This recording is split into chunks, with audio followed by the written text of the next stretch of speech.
गुजरात के मोरबी में रविवार देर शाम एक दर्दनाक हादसा हुआ जिसमें 90 से ज्यादा लोगों की मौत हो गई। हादसा शाम करीब 6:30 बजे हुआ जब एक केबल सस्पेंशन ब्रिज टूटकर बच्चू नदी में जा गिरा। पुल टूटते ही उस पर मौजूद करीब 400 लोग नदी में समा गए। इस हादसे के फौरन बाद लोगों को बाहर निकालने और उन्हें बचाने का काम युद्ध स्तर पर शुरू हुआ, लेकिन इससे पहले कि मौके पर मदद पहुंच पाती दर्जनों लोग जान गंवा चुके थे।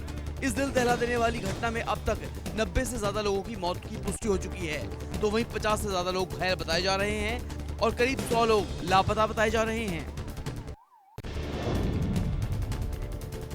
मोरबी में साल का सबसे बड़ा हादसा हुआ है। मरने वालों में ज्यादातर बच्चे और महिलाएं शामिल हैं। अब तक बाहर निकाले गए शवों को मोरबी के सिविल अस्पताल भेजा गया है। हादसे के कारणों की जांच के लिए 5 सदस्यीय SIT बनाई गई है। घटनास्थल पर रेस्क्यू ऑपरेशन के लिए SDRF और NDRF की टीमें मौके पर मौजूद हैं। इसके अलावा कच्छ और राजकोट से तैराकों और दमकल की 60 टीमें रवाना हो गई हैं। कंट्रोल रूम और हेल्पलाइन नंबर भी जारी किए गए हैं। CM भूपेंद्र पटेल खुद मोरबी पहुंचे और अस्पताल जाकर घायलों से मुलाकात की। मोरबी हादसे में लापता हुए करीब 100 लोगों को ढूंढने के लिए रात भर ऑपरेशन चलाया गया। रविवार देर शाम रेस्क्यू के लिए जामनगर से वायुसेना के 50 गरुड़ कमांडो रवाना हुए थे। इसके साथ 50 रेस्क्यू बोट भी भेजे गए थे। इन गरुड़ कमांडो ने रात में रेस्क्यू ऑपरेशन चलाया और नदी से शवों को निकालने का सिलसिला रात भर जारी रहा। बताया जा रहा है कि पुल टूटने के बाद जिस जगह लोग गिरे थे वहाँ 15 फीट गहरा पानी था। यही वजह थी कि मरने वालों की संख्या 100 के करीब पहुँच गयी। हालांकि कुछ लोग तैरकर खुद को बचाने में कामयाब रहे।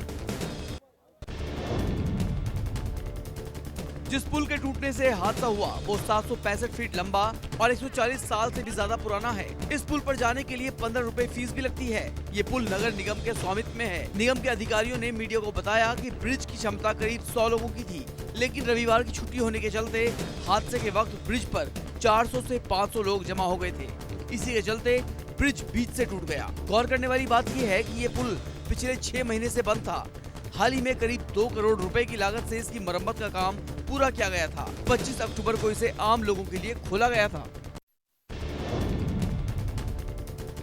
मोरबी में हुए दर्दनाक हादसे की खबर से हर तरफ हड़कंप मच गया। PM मोदी से लेकर गृह मंत्री अमित शाह तक हर किसी ने CM भूपेंद्र पटेल से फोन पर बातचीत कर घटना की जानकारी ली। PM मोदी ने ट्वीट कर इस हादसे पर शोक जताया, तो वहीं गृह मंत्री ने भी हादसे में जान गंवाने वालों के प्रति संवेदनाएं प्रकट की। इस बीच भारत जोड़ो यात्रा के दौरान तेलंगाना में मौजूद राहुल गांधी ने भी ट्विटर के माध्यम से कांग्रेस के सभी नेताओं और कार्यकर्ताओं से हादसे का शिकार हुए लोगों की हर मुमकिन मदद करने का आदेश दिया।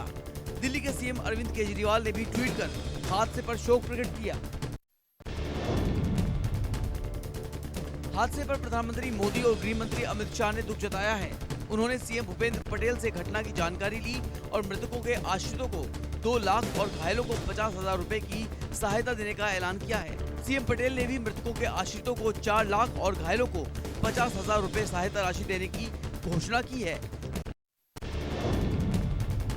जिस पुल के टूटने की वजह से यह हादसा हुआ, दरअसल उस ब्रिज के मेंटेनेंस की जिम्मेदारी ओरेवा ग्रुप के पास है। इस ग्रुप ने मार्च 2022 से मार्च 2037 तक यानी 15 साल के लिए मोरबी नगर पालिका के साथ एक समझौता किया था। ग्रुप के पास ब्रिज की सुरक्षा, सफाई, रखरखाव, टोल वसूलने से लेकर स्टाफ के प्रबंधन तक की सारी जिम्मेदारियां हैं। ऐसे में सवाल ये है कि आखिर 100 लोगों की क्षमता वाले पुल पर 500 लोग क्यों भेज दिए गए और 2 करोड़ की लागत से जो 7 महीने तक कथित मेंटेनेंस का काम हुआ, क्या वाकई पुल का मेंटेनेंस हुआ था? इसी बीच मोरबी हादसे का एक वीडियो भी वायरल हो रहा है। ये वीडियो पुल गिरने के फौरन बाद का है, जब पुल टूटकर नदी में जा गिरा और पानी में डूबते लोग मदद के लिए चीख पुकार करते नजर आए।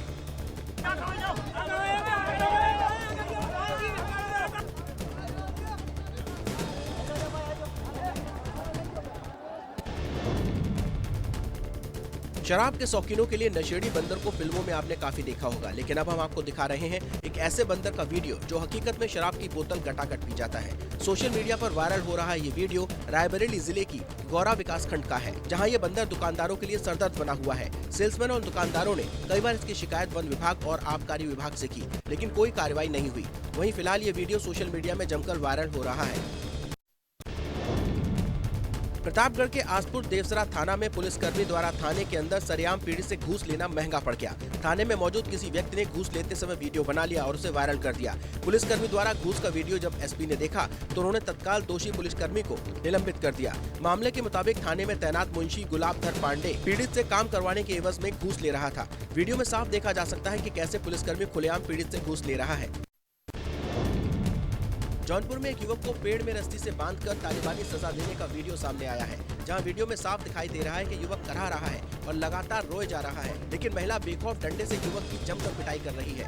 वीडियो सोशल मीडिया में तेजी से वायरल हो रहा है। बताया जा रहा है कि वीडियो तेजी बाजार थाने के उदयपुर गाँव का है।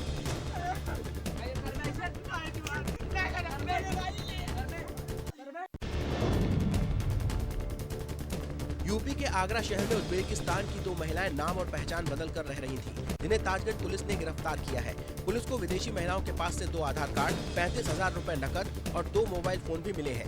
बरामद दोनों आधार कार्ड पर दिल्ली का पता दर्ज है। आधार कार्ड में एक महिला का नाम लायला खान है, जबकि दूसरी महिला का नाम डेनिस दर्ज है। आगरा पुलिस इस बात की तफ्तीश में जुट गई है कि आखिर ये दोनों महिलाएं पहचान बदलकर भारत में क्यों रह रही थी और साथ ही वो कौन लोग हैं जो विदेशियों को इस तरह से फर्जी कागजात उपलब्ध कराते थे। जयपुर पुलिस ने मादक पदार्थ तस्करी के मामले में बड़ी कार्रवाई करते हुए एनडीपीएस एक्ट में 3 आरोपियों को गिरफ्तार किया है। वहीं हैरान करने वाली बात यह है कि इस गिरोह का सरगना राजेंद्र पुरी नॉर्थ वेस्ट मणिपुर में बीएसएफ इंस्पेक्टर है। पुलिस के मुताबिक पकड़ा गया आरोपी असम से अफीम लाकर जयपुर बेचता था। इसके बाद जयपुर और आसपास के जिलों में अपने नेटवर्क के जरिए अफीम की सप्लाई कर लाखों रुपए कमा रहा था। वहीं आरोपी के कब्जे से पुलिस ने 1 किलो 385 ग्राम अफीम, कार और नकदी बरामद की है। फिलहाल पुलिस आरोपियों से पूछताछ कर रही है। गुजरात एक ड्राई स्टेट है, बावजूद इसके यहाँ आए दिन शराब पकड़ी जा रही है। ताज़ा तस्वीरें अहमदाबाद की हैं, जहाँ पुलिस ने कार्रवाई करते हुए सैकड़ों शराब की पेटियां जब्त की हैं, जिनमें कई तरह के शराब के ब्रांड शामिल हैं। पुलिस ने ये शराब की खेप नरोदा रिंग रोड पर कार्रवाई के दौरान जब्त की है। तस्वीरों में जो शराब दिखाई दे रही है उसकी कीमत करीब 25 लाख रुपए बताई जा रही है। पुलिस फिलहाल ये जाँच कर रही है कि ये शराब कहाँ से आई है और गुजरात के किन किन शहरों में ये शराब सप्लाई होनी थी।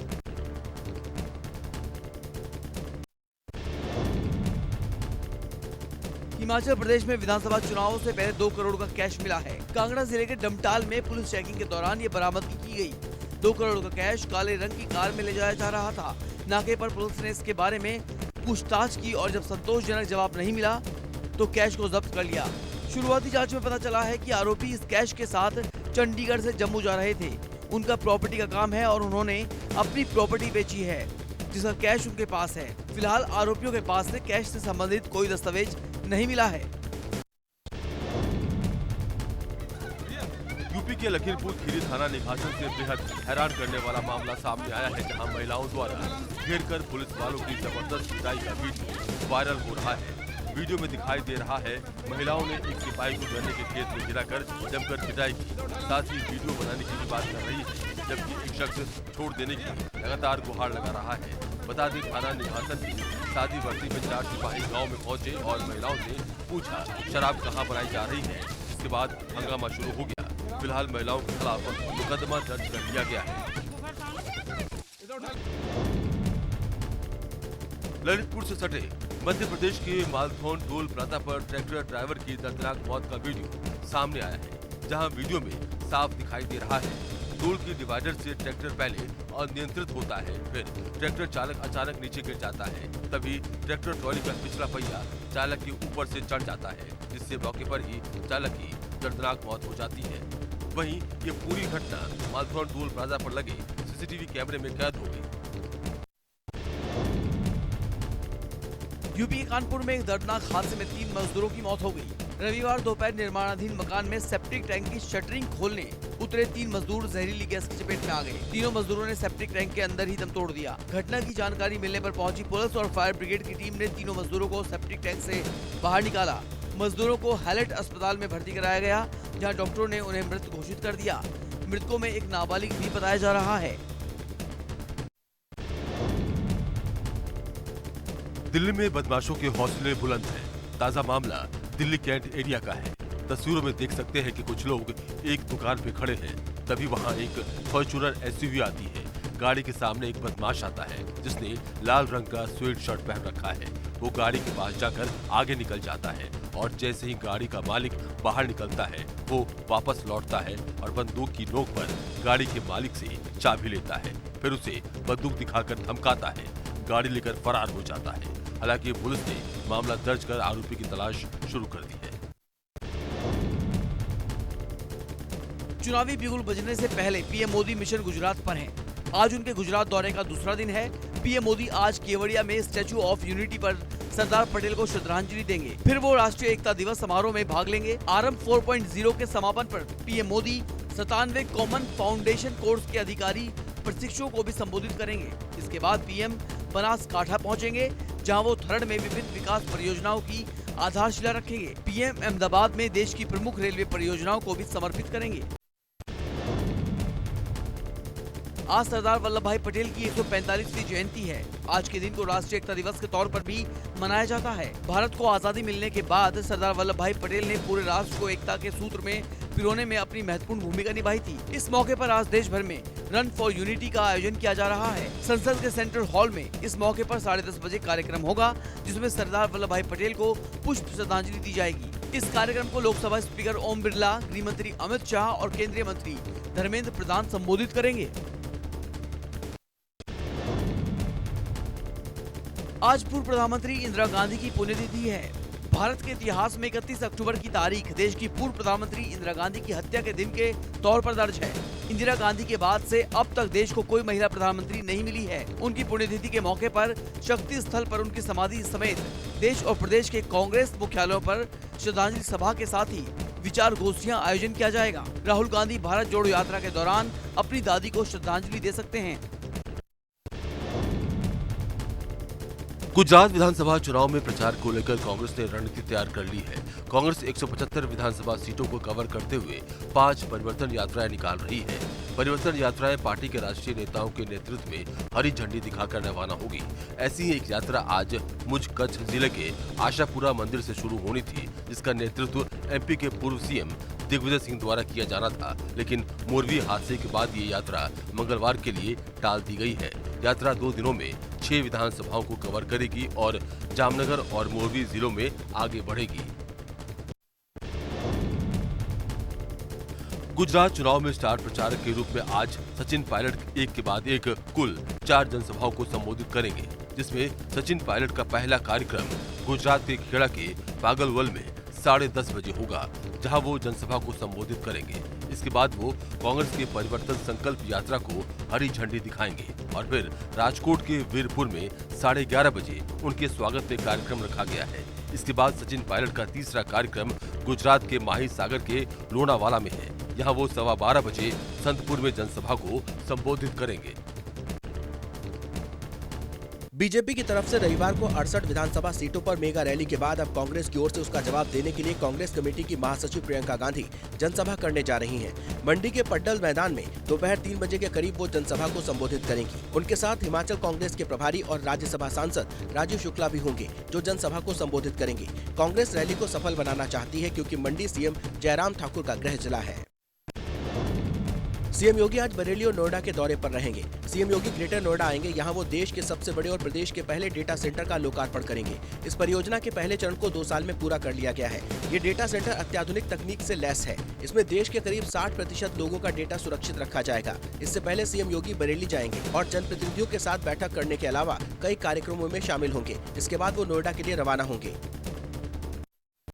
कांग्रेस की भारत जोड़ो यात्रा का आज 54वां दिन है। यात्रा शादनगर बस स्टैंड से शुरू होकर पेपिरस पोर्ट तक जाएगी। यहाँ यात्रा मॉर्निंग ब्रेक के लिए रुकेगी। फिर यात्रा यहाँ से शुरू होकर शाम 7 बजे को टी ब्रेक के लिए शमशाबाद में रुकेगी। राहुल गांधी यहाँ के जिला परिषद स्कूल में रात्रि विश्राम करेंगे। बता दें कि भारत जोड़ो यात्रा के दौरान राहुल गांधी कई 100 किलोमीटर की यात्रा कर चुके हैं। कांग्रेस की भारत जोड़ो यात्रा करीब 5 महीने चलेगी।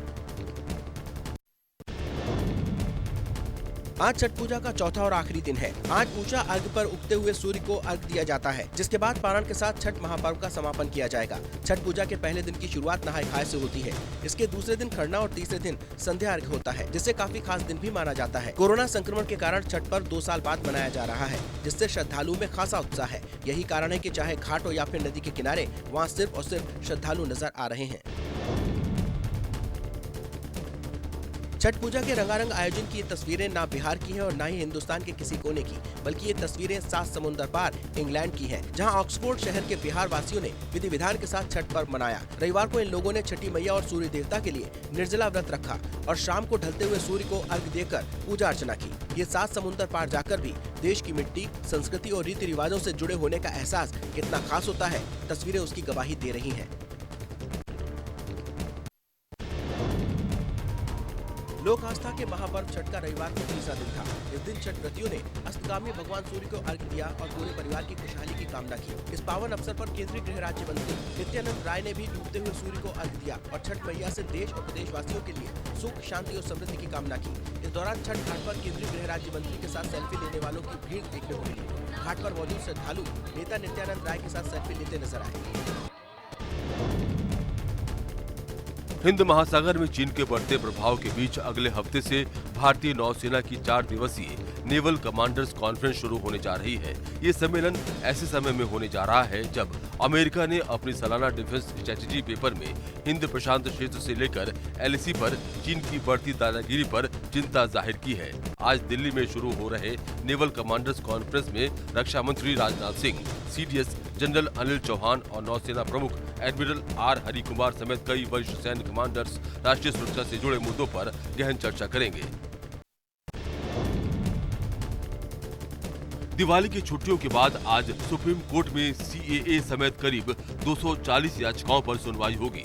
इनमें से ज्यादातर जनहित याचिकाएं हैं। इन 240 याचिकाओं में से करीब 232 याचिकाएं सीएए से जुड़ी हैं। मुख्य न्यायाधीश यू ललित और न्यायमूर्ति एस रविंद्र भट्ट और न्यायमूर्ति बेला एम त्रिवेदी की पीठ ने अकेले ही इन 232 याचिकाओं को 31 अक्टूबर यानी आज सूचीबद्ध किया था। इससे पहले सीजे यू ललित की पीठ ने कहा था कि सीएए को चुनौती देने वाली याचिकाओं पर सुनवाई के लिए 3 न्यायाधीशों की पीठ को भेजा जाएगा।